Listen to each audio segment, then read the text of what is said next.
Assalamualaikum warahmatullahi wabarakatuh. Saya Siti Zulaika dari kelas 10 Multimedia absen 29. Di sini saya akan mempresentasikan tentang magnetic disk. Yang pertama tentang sejarah singkat magnetic tape. Pada tahun 1950-an, magnetic tape telah digunakan pertama kali oleh IBM untuk menyimpan data.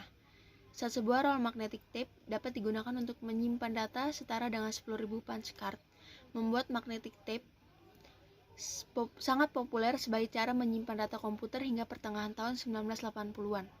Kedua, tentang pengertian dan karakteristik magnetic tape.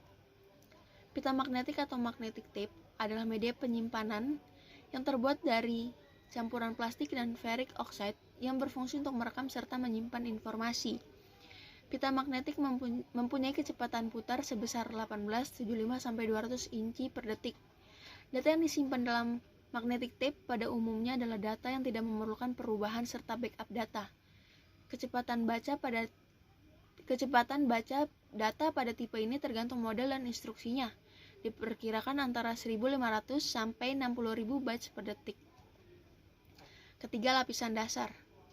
Media penyimpanan pita magnetik terbuat dari bahan magnetik yang dilapiskan pada plastik tipis seperti pita pada kaset.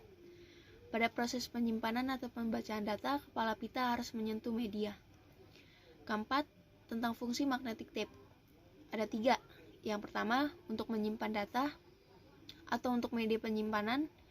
Yang kedua, untuk alat input ataupun output. Dan yang ketiga, untuk merekam audio, video, ataupun sinyal. Untuk yang kelima, tentang cara kerja magnetic tape. Data digital pada pita magnetik direkam dengan media tape recorder secara berurutan menggunakan drive khusus untuk masing-masing jenis pita magnetik sebagai titik-titik magnetisasi pada lapisan peroksida. Magnetisasi positif menyatakan 1 bit dan negatif menyatakan 0 bit ataupun sebaliknya.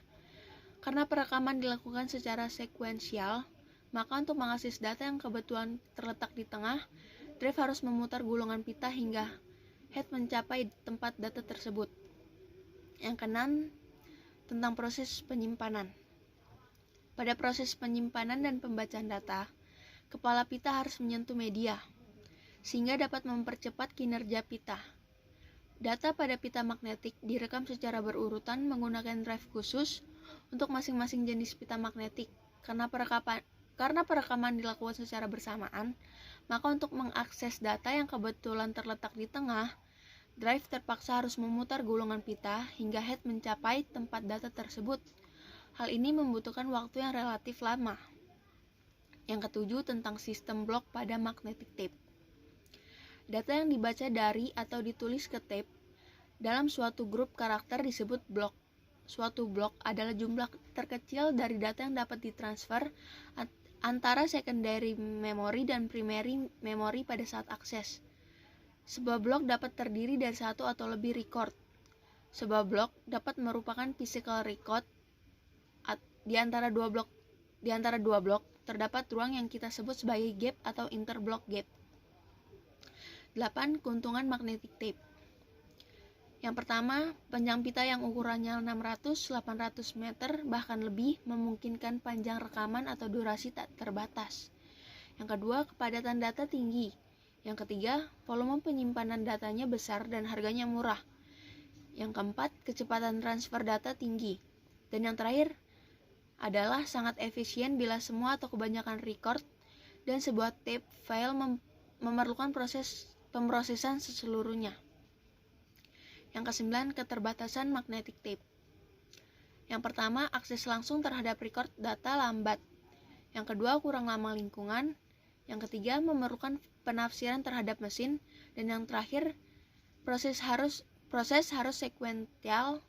sekuensial atau artinya penyimpanan maupun pembacaan dilakukan secara berurutan. Dan yang terakhir adalah jenis-jenis magnetic tape. Ada 3. Yang pertama, reel-to-reel tape. Reel-to-reel tape merupakan bentuk magnetic tape tertua. Alat ini mempunyai ukuran lebar 0,5 inci dan panjangnya mencapai 2.400 kaki. Biasanya menggunakan tingkat kerapatan hingga 6.250 bit per inci. Setiap reel pita magnetik terdapat dua daerah yang tidak digunakan untuk merekam data yang disebut dengan leader. Yang kedua adalah cartridge tape. Cartridge tape dibuat untuk menyimpan hasil dan suatu backup dan file ke disk. Banyak digunakan untuk komputer mini dan untuk menggunakannya dibutuhkan cartridge tape unit. Dan yang terakhir adalah cassette tape. Cassette tape banyak digunakan untuk komputer mikro. Selain untuk merekam lagu, cassette tape dapat digunakan untuk merekam sinyal berbentuk bilangan biner. Suatu teknik untuk mewakili bilangan biner di cassette tape disebut dengan FSK atau frequency shift keying. Untuk menggunakannya dibutuhkan tape recorder biasa. Sekian presentasi dari saya, kurang lebihnya mohon maaf. Wassalamualaikum warahmatullahi wabarakatuh.